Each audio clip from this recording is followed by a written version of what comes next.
Raghav Chadha social media hero అన్నమాట. ఇప్పుడు చూసుకున్నట్లయితే తన్ని ప్రతి ఒక్కళ్ళు తిడుతున్నారు, ప్రతి ఒక్కళ్ళు ఇన్స్టాగ్రామ్ లో తన్ని అన్ఫాలో చేస్తున్నారు.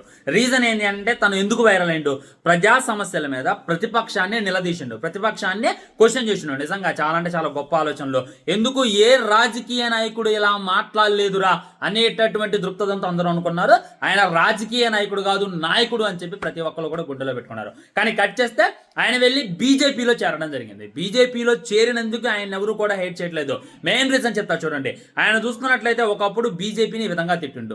मेरा ये मानना है कि बीजेपी एक गुंडों की पार्टी है, अनपढ़ गुंडों की पार्टी है, वो सिर्फ गुंडागर्दी। బీజేపీ అనేటటువంటిది గుండాలు ఉన్నటువంటి పార్టీ, మొత్తం చదువురానాలు ఉన్నటువంటి పార్టీ అని చెప్పి తిట్టిండు.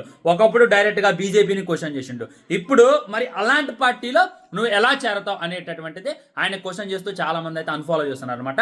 ఇంకో రీజన్ ఏంటి అని అంటే ఈయన కన్నా ముందు 8 మంది ఆమ్ ఆద్మీ వాళ్ళు వెళ్ళి బీజేపీలో చేరడం జరిగింది.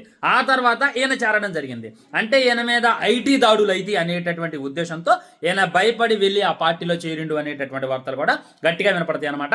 సో ఇన్ని రోజులు ఎన్ని నాయకుడు అనుకున్నాం, ఈయన నాయకుడు కాదు, అందరిలాగే రాజకీయ నాయకుడు అని చెప్పి చాలా మంది ట్రోల్ చేస్తున్నారు. సీరియస్లీ ఆయనకు ఉన్నటువంటి ఇప్పుడు క్రేజ్ దృష్టి ఆయన సపరేట్ గా పార్టీ పెట్టినా కానీ ఆయన బేసిక్ ఉండేది నెక్స్ట్ పిఎం అవుతారు అంటే పోయి బీజేపీలో చేరిండు. ఇక బీజేపీలో అయితే మోడీ గారు అవుతారు, లేదా అమిత్ షా, లేదా యోగి ఆదిత్యనాథ్, ఇంకా ఈయన అయ్యేటటువంటి అవకాశాలు లేవు. సో ఒకప్పుడు ఇంతలా క్వశ్చన్ చేసింది కదా, ఈయనకి ఇప్పుడు క్వశ్చన్ చేయడం అని చెప్పి కూడా చాలా మంది అన్ని అన్ఫాలో చేస్తున్నారు. దీని మీద మీ కామెంట్, రాఘవ గారు బీజేపీలో చేరడం మీకు నచ్చిందా లేదా కింద కామెంట్ చేసేయండి.